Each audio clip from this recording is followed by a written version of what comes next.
Alhamdulillah baik. Kap, Nah, kap. orang malaikatnya para PMI Hongkong. Waduh. Jangan terlalu memuja saya karena saya takut kalau saat gimana? Saya tidak memuja ini walaupun Wes. mungkin setiap orang kan punya haters ya kan, setiap Iya. orang punya pembenci, itu kan hak mereka. Yang jelas Iya, betul. baru sekali ini saya benar-benar melihat benar-benar sosok yang bisa menolong, bisa membantu, nyata loh, tanpa bukan.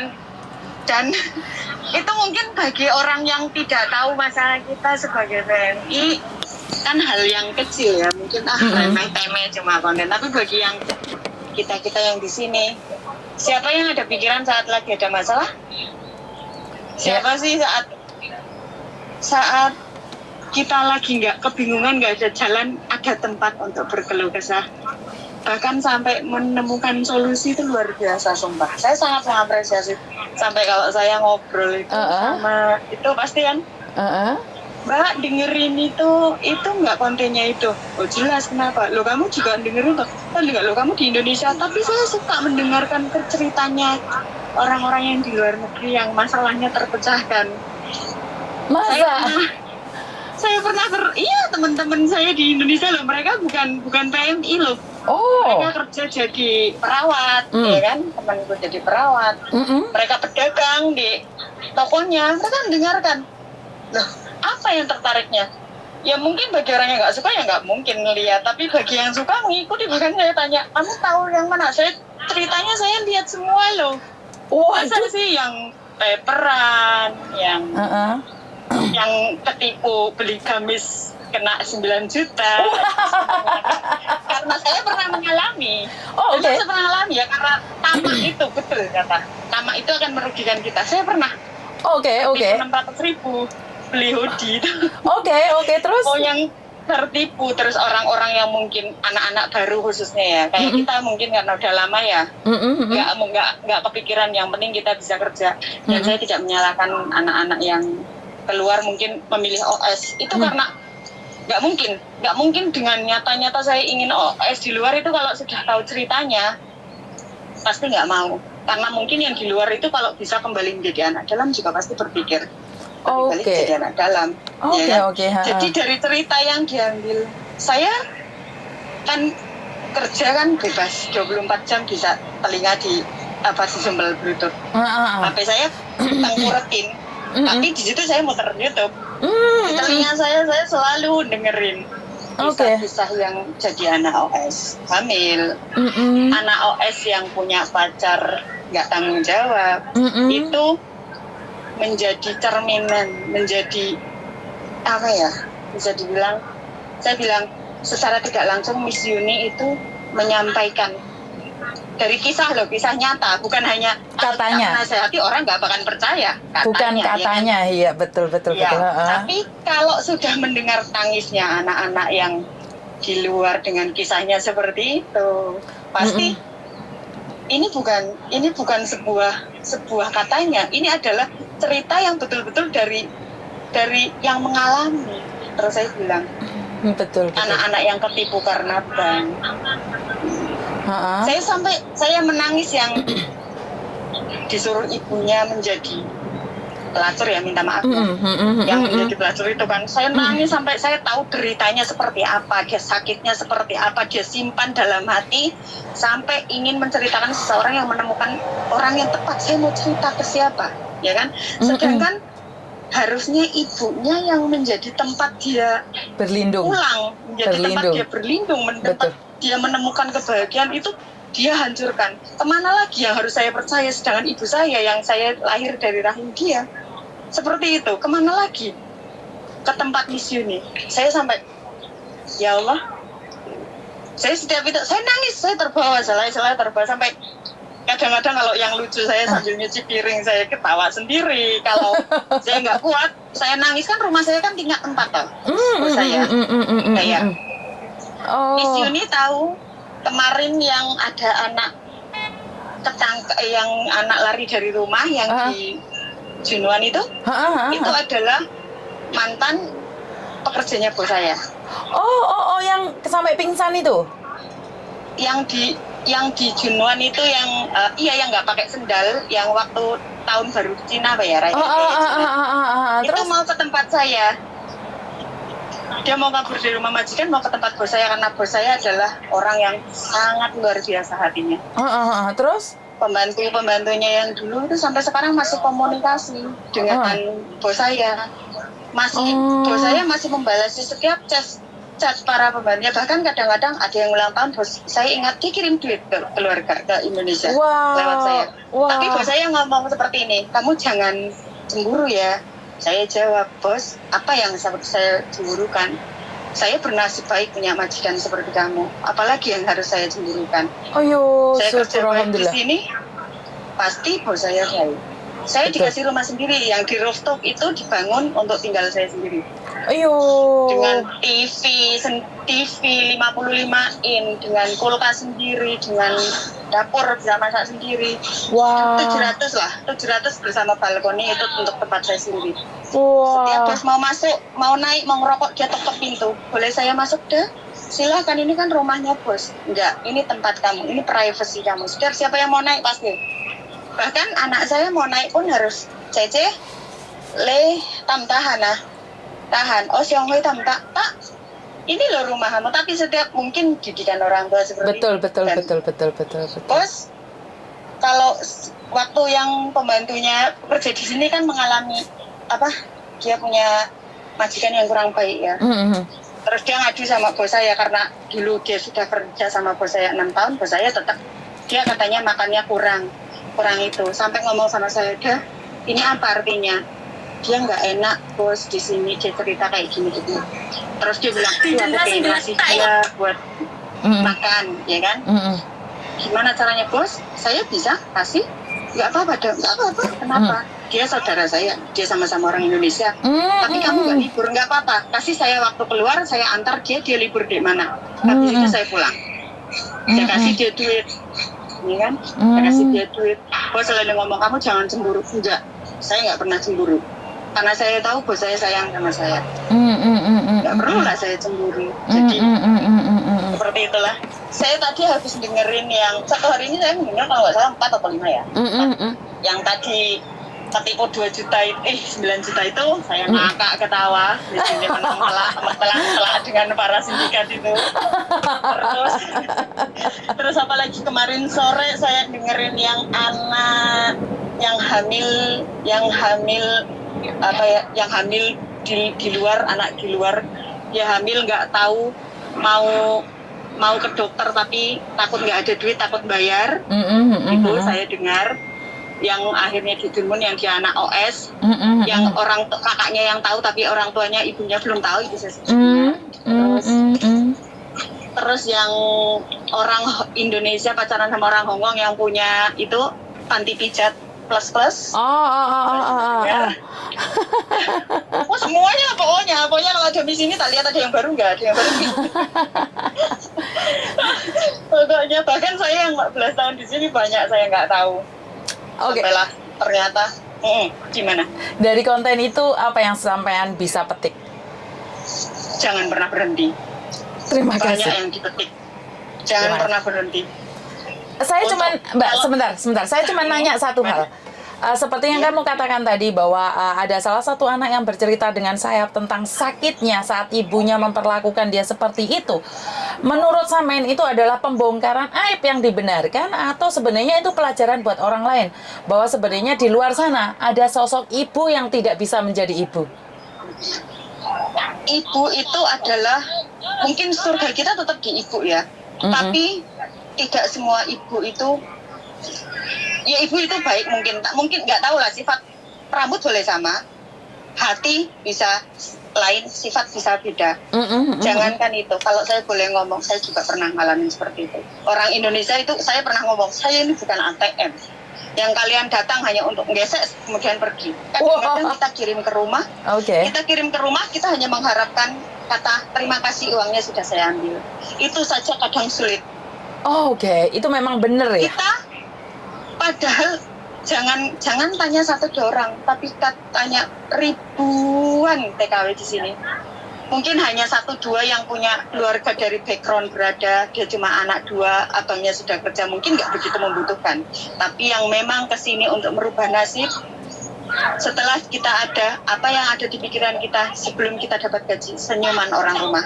Betul. Bahagianya orang rumah mendapatkan gaji dari kita. Kita hanya berharap uang dikirim, mereka bilang, uang sudah buat beli ini, makasih, uangnya sudah diambil. Itu bahagianya luar biasa. Tapi kadang-kadang mereka lupa. Hanya untuk mengucapkan terima kasih, kadang kita tanya dulu uangnya udah sampai apa belum? Udah diambil. Oh, nggak ada yang ngabarin. Sakitnya di situ. Oke, jadi kita bela-bela. Jadi dijadikan ATM. Intinya yang cerita ibunya itu, saya dijual sama ibu saya sendiri, dijadikan LC. Yang saya dengar dari tangisan dia, dia itu sudah simpan entah berapa lama. Betul. Sakitnya betul. dia, betul. lukanya dia sampai kalau saya dekat saya mau peluk dia. Betul, saya peluk dia dari jauh. Terus yang anak yang meninggal kesini, uangnya dihabisin sama suaminya. Dia seorang istri yang luar biasa. Oh, betul, memaafkan suaminya. Yang penting sekarang, kalaupun malu, yang penting niat suaminya itu mau memperbaiki. Ayo bareng-bareng, rezeki bisa dicari bareng. Jangan seperti itu. Betul, ya kan? betul. Aku cuma butuh kasih sayangmu. Kamu suamiku, kemana? Karena kamu adalah surgaku setelah aku nikah sama kamu, iya kan? Betul. Tapi mungkin suaminya malu. Betul. Jadi saya gitu. Ini seorang istri yang luar biasa. Dia kerja di Hong Kong. Uangnya habis. Belum tentu kalau saya seperti itu bisa memaafkan suami, ya kan? Betul. Dia memaafkan suami. Dia bahkan kesini lagi. Hanya berharap suaminya kasihlah waktu. Bisa ngechat dia, teleponan. Karena apa? Yang bisa menyakiti diri kita adalah orang terdekat kita, dan yang bisa membahagiakan kita adalah orang terdekat kita. Betul, saya setuju. Betul kan? Kadang kita sangat sakit karena siapa? Orang terdekat kita. Betul, saya setuju itu. Tapi kayak suaminya itu harusnya istrinya sudah memaafkan, kenapa nggak disupport? Terus yang ibunya, saya selalu berdoa, ya Allah, semoga ibunya bisa terketuk hatinya, nggak kayak gitu lagi, kasihan loh anaknya. Betul. Sudah seperti itu sampai diambil sama suaminya yang mau menerima, ibaratnya kan Mbak Yuni sampai ngomong, suamimu hebat loh. Kalau saya punya anak yang minta maaf sama mantan penjual diri seperti itu, mantan pelacur ibaratnya, belum tentu saya mau menerima, tapi keluarganya suamimu mau menerimanya, ya kan? Betul. Mas Yuni kan cara seperti itu. Betul. Jadi saya bilang, betapa hebat ya.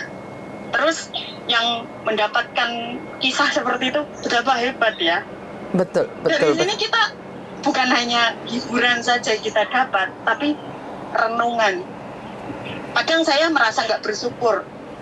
Saya kok kayak gini, keluarga saya kok gini, keadaan saya kok gini. Tapi di luar sana setelah lihat, wow, dia lebih tragis dari saya.